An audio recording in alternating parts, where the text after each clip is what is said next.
नमस्कार।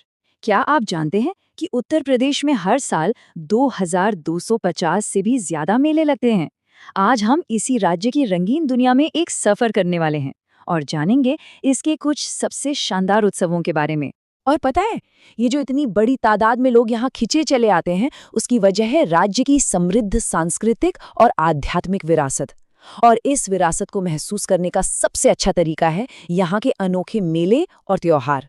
तो चलिए इस सांस्कृतिक यात्रा पर आगे बढ़ते हैं और देखते हैं कि उत्तर प्रदेश के ये आयोजन आखिर इतने खास हैं क्यों। हमारी लिस्ट में सबसे पहला नाम है कुंभ मेला। ये एक ऐसा आध्यात्मिक आयोजन है जिसकी भव्यता का कोई मुकाबला ही नहीं है। सही मायनों में ये भारत की आध्यात्मिक विरासत का एक ग्लोबल सिंबल है। इस मेले का स्केल तो वाकई हैरान कर देने वाला है। हर 12 साल में प्रयागराज के त्रिवेणी संगम पर, जहां 3 पवित्र नदियां मिलती हैं, ये मेला लगता है। और यहाँ करोड़ों श्रद्धालु एक साथ पवित्र स्नान के लिए इकट्ठा होते हैं। पता है, ये दुनिया का सबसे बड़ा शांतिपूर्ण जमावड़ा है। अच्छा, अब कुंभ की आध्यात्मिकता से निकलकर चलते हैं आगरा के बटेश्वर मेले की ओर। ये मेला आपको ग्रामीण भारत के जीवन और वहाँ की कृषि संस्कृति की एक जीती जागती झलक दिखाता है। देखिए, ये मेला सिर्फ उत्तर भारत के सबसे बड़े पशु मेलों में से एक नहीं है, बल्कि एक बहुत ही महत्वपूर्ण धार्मिक स्थल भी है। सोचिए, यमुना के किनारे लाइन से 100 से भी ज्यादा शिव मंदिर बने हुए हैं। यही चीज इसे अध्यात्म और व्यापार का एक अनोखा संगम बनाती है। हमारा अगला पड़ाव है मेरठ। यहाँ लगता है ऐतिहासिक नौचंदी मेला, जो सांस्कृतिक लेन-देन और एकता का एक बेहतरीन उदाहरण है। इस मेले का इतिहास मुगल काल से जुड़ा है और ये कोई 1-2 दिन नहीं, बल्कि करीब 1 महीने तक चलता है। यहाँ पर कविता, लजीज खाने और पारंपरिक शिल्प के जरिए अलग-अलग समुदाय एक साथ आते हैं। इसीलिए इसे सांप्रदायिक सद्भाव का एक बहुत ही मजबूत प्रतीक माना जाता है। और आखिर में हम बात करेंगे देवा मेला की।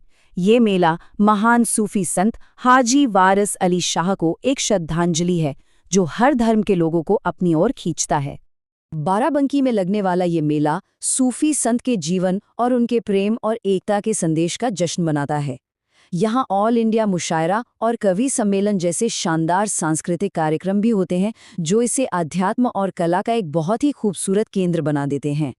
तो हमने ये तो देख लिया कि ये मेले क्या हैं, पर अब सवाल ये उठता है कि ये राज्य के सामाजिक और सांस्कृतिक ताने बाने के लिए क्यों इतने जरूरी हैं। चलिए समझते हैं। तो इन मेलों की असली अहमियत क्या है?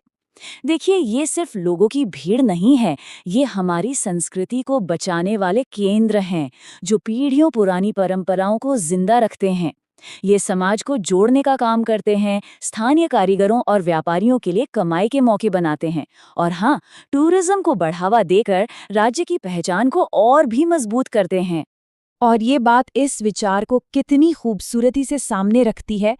मेले और त्योहार विरासत के जीवंत भंडार के रूप में काम करते हैं, जो लोक कलाओं, पारंपरिक अनुष्ठानों और स्वदेशी शिल्पों की रक्षा करते हैं।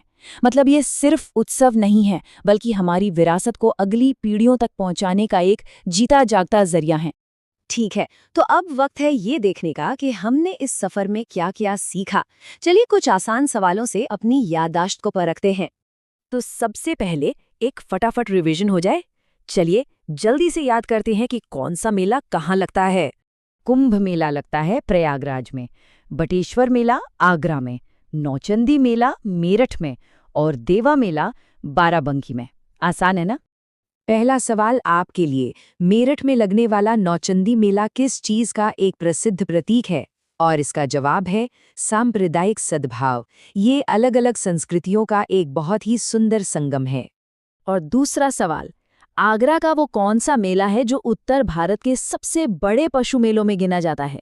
बिल्कुल सही, वो है बटेश्वर मेला, व्यापार और परंपरा का एक अनोखा मेल।